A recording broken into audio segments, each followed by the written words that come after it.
Last night I got to watch the UFC Fight Night card. Strickland versus Jack Hermansson. Even though this week leading up to the card, most of the media would have led you to believe that you're going to be wasting your time on Saturday night if you sat down and watched this card. It turned out to be a pretty excellent card, if you ask me. In the main event, of course, we had Jack Hermansson and Strickland going at it. It was an okay fight. Not a lot of output from Strickland, but enough to win the fight. I mean, the guy's defense is really sharp. He doesn't get hit by a lot that affects him. Jack Hermansson, on the other hand, he got hit by quite a few strikes.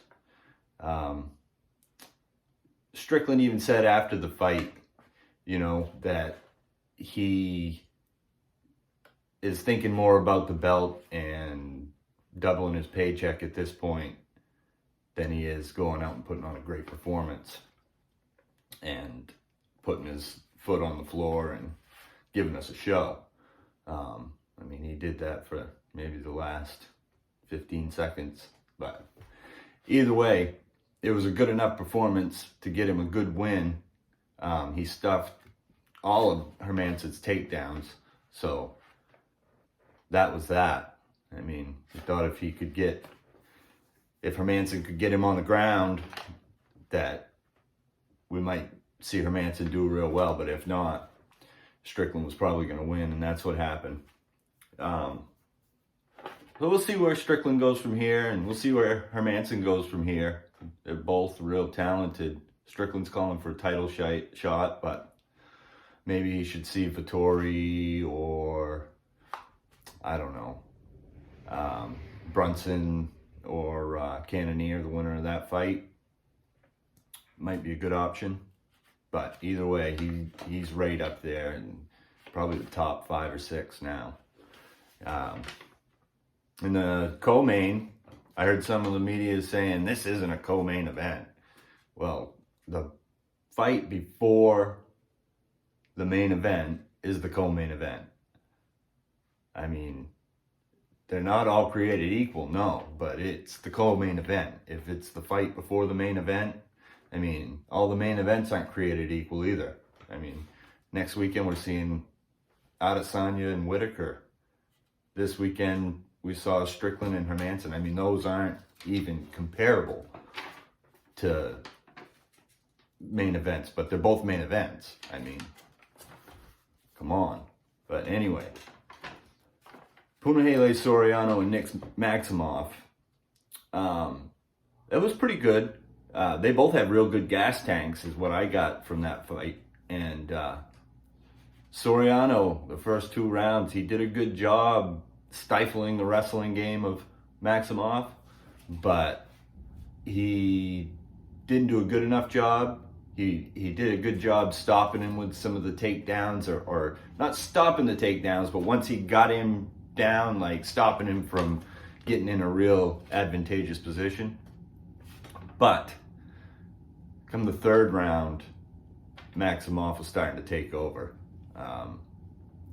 Soriano got him with a good shot in the 1st round, cut him open. I thought, uh-oh, Maximoff is going down here, and Soriano's looking great. Don't get me wrong, Soriano looked great. That guy, this loss last night doesn't define him, that's for sure. He's going places. And same with Maximoff, but I think he needs to work on that striking a lot. He's got a good wrestling base and jiu-jitsu. If he worked on that striking and was able to pick his poison, pretty much, he would be a force to be reckoned with. So yeah, Maximoff won that by decision. Shavkat Rakhmonov versus Carlston Harris. Rakhmonov is a bad dude, man. Rachmaninoff, I mean, he knocked this dude out cold. He got him on the ground and he was on his back, and Rachmaninoff basted him with 2 good right hands and took him out. I mean, that was in the first round, 4:10 of the first round. So we didn't get to see a whole lot, but we got to see enough. Holy smokes. He's a guy to watch. Shavkat Rachmaninoff. Try to learn to pronounce that name and remember that name, because he's a bad dude. We saw Sam Alvey against Brendan Allen. Man, as much as I like Sam Alvey, I mean, I love the guy. He's always smiling Sam. You can tell he's just a good dude. But he hasn't had his hand raised in 8 fights. Man, you gotta question if he's UFC caliber at this point. I mean, he's got some decent striking, but in 8 fights it hasn't been decent enough. Like I said, I'm a huge Sam Alvey fan. I mean, I've liked the guy forever. And I just feel bad seeing him go out there every time to lose. And this time he got finished, got submitted round 2, 2:10 round 2. Usually we'll see Sam Alvey, get at least to the end and then lose a decision, and sometimes warranted, a few times maybe not. But man, yeah, it'd be interesting to see if they cut him at this point or if they give him another fight. I thought they were going to cut him after the last one. I mean, I don't want them to cut him, but it's just at this point, is he really the caliber of the other guys? I don't know. I was hoping he'd get a win last night, if I'm honest. But Brendan Allen looked good. He looked decent. I mean, he was at 205. Normally he's a middleweight, 185. Yeah, he looked decent. Although Alvey did get in a few good strikes. He really did. But he might do better in a smaller show, But he might not. He might not do better anywhere. Who knows? Okay, so we had Tresean Gore and Brian Battle, and they were supposed to meet up in the Ultimate Fighter season finale, and Gore had to back out. So he was the guy that everybody thought was going to win the whole thing. Brian Battle was the last picked on the show, and he won the Ultimate Fighter after Gore had to back out. And so last night, this was like the real finale for the Ultimate Fighter, with these two. And he went out there, Tresean Gore, and I think he forgot that he had to throw strikes in the first couple rounds. I don't know. He's a good fighter, man. He's got a lot of power, but maybe Battle just stifled him. Brian Battle's pretty good. Every time he's looking better and better and better and better. And like I said, he was the last picked on the Ultimate Fighter show, so it's not just my opinion. But I saw him in a lot of the fights on the Ultimate Fighter and said, nope, he's not going to win this one. He wins. Nope, he's not going to win this one. He wins it. Every time he goes out there, he fought Urbina in the finale. It's like, I think Urbina's going to get him. Nope. Brian Battle beat the fuck out of him. And last night, I saw Battle come out. He looked in the best shape I've seen him. Probably because it's the best shape he's ever been in. But I said, is he going to really beat Tresean Gore? I mean, probably not. But I'm rooting for him. But he's probably not going to get this. Well, holy smokes, man. He did. He went out there, and I guess he stifled him because Tresean Gore is good. He really is. And Battle started out with a bunch of leg kicks and kicks up the middle to the stomach, and he was putting it to him. I mean, He took some hard shots in round 2. I think he might have got dropped. Maybe he didn't get dropped, but he was on wobbly legs. But yeah, he's got some reflection to do there, Tresean Gore. He's going to kick himself in the ass for not opening up and throwing some strikes because, I mean, yeah, Battle could knock him out, but chances are it's going to be a cumulative damage that does it from Battle to take Gore out. So put yourself out there and maybe take a strike here and there because you're going to lose if you don't. And that's just what happened. And good for Brian Battle, man. He had a lot of naysayers and everybody telling him that he wasn't the rightful winner of the Ultimate Fighter. So good for him. He brought his trophy right with him. And they dug it out after the fight and he held it up and said, I am the real Ultimate Fighter winner, Good for him. Julian Erosa versus Steven Peterson. Julian Erosa, man, anytime that guy's fighting, I'm watching. Steven Peterson, too, man. I never knew he was that tough. I mean, this was a friggin' barn burner. These guys went out there and just threw down for 3 rounds. I'll take yours and see if you can take mine. Let's go. And I saw it the way the judges saw it. I saw it 2 rounds for Rosa, 1 round for Peterson. Man, I'm pretty sure that was fight of the night. If it wasn't, it should have been. That could go on as like a fight of the year contender. People were talking about Calvin Kattar and Giga Chikadze as an early contender. That was pretty one-sided, Calvin Kattar, that was a pretty one-sided victory over Chikadze. But this was back and forth, man. Even the rounds that each guy won were back and forth and competitive. What a great fight, man. What a great fight.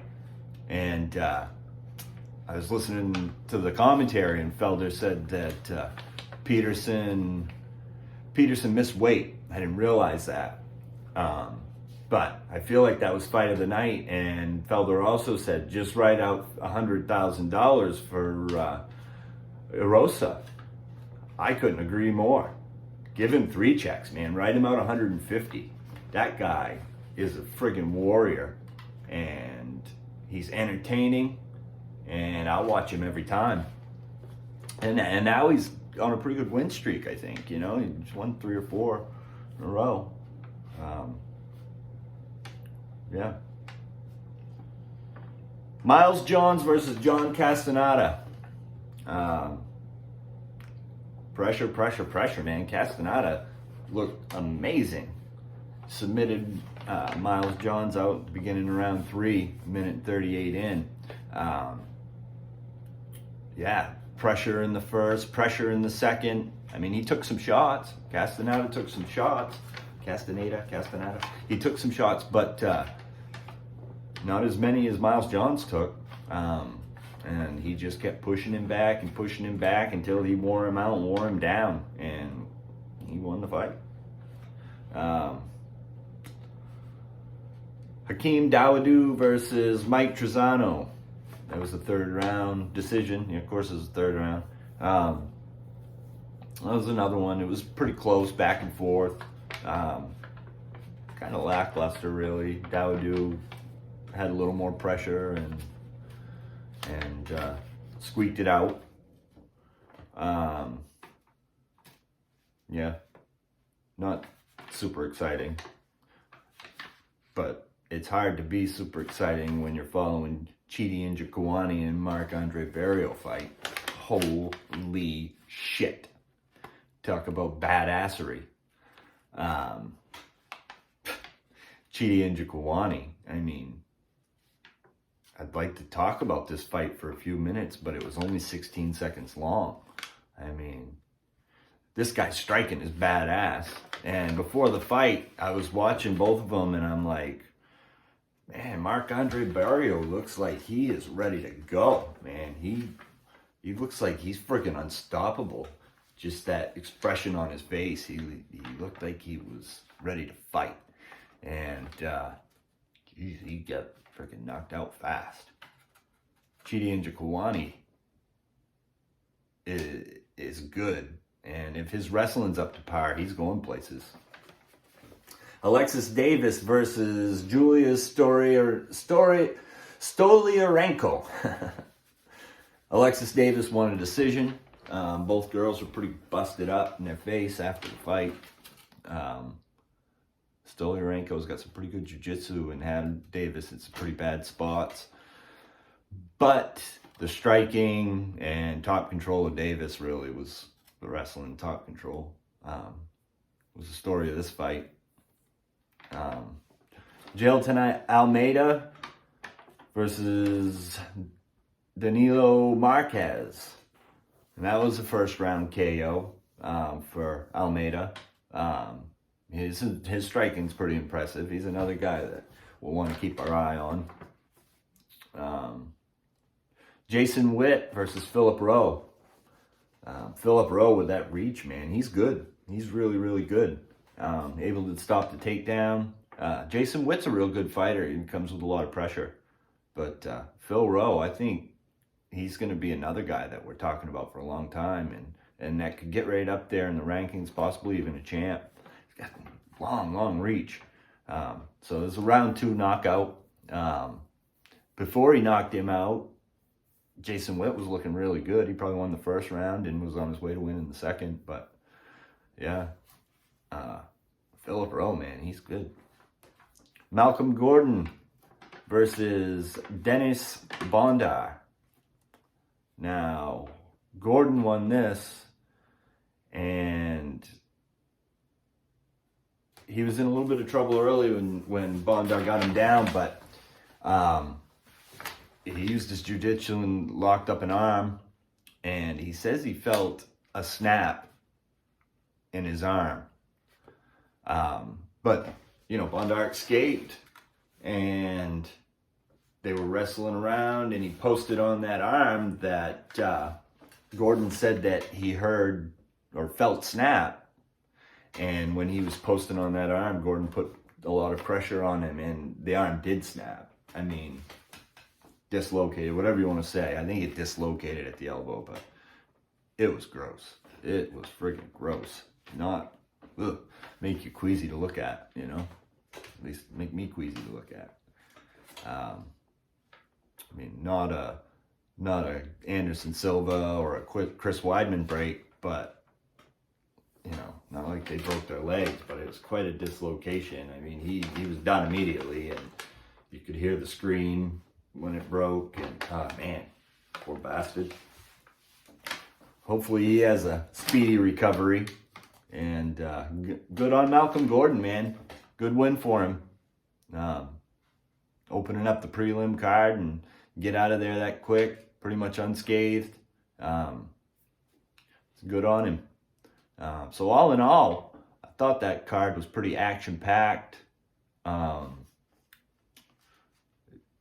Really, I had my expectations super low because all week, most of the media was just, oh, this card is so terrible. Oh, no, you know, there's no good fights. And come on, guys, amp this shit up. Get people watching it.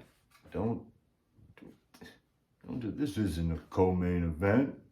This isn't worthy of a main event. Come on, it's a fight night card. It's not a numbered UFC card. It's a fight night card. Of course, it's the co-main event. Of course, it's worthy of a main event. Just ridiculous. I think they can't find anything, you know, to talk about, and they still want to put videos out, so they just be like, this is terrible. This is terrible. Can't wait for the next numbered event. That's a real main event. Anyway, that's my opinion.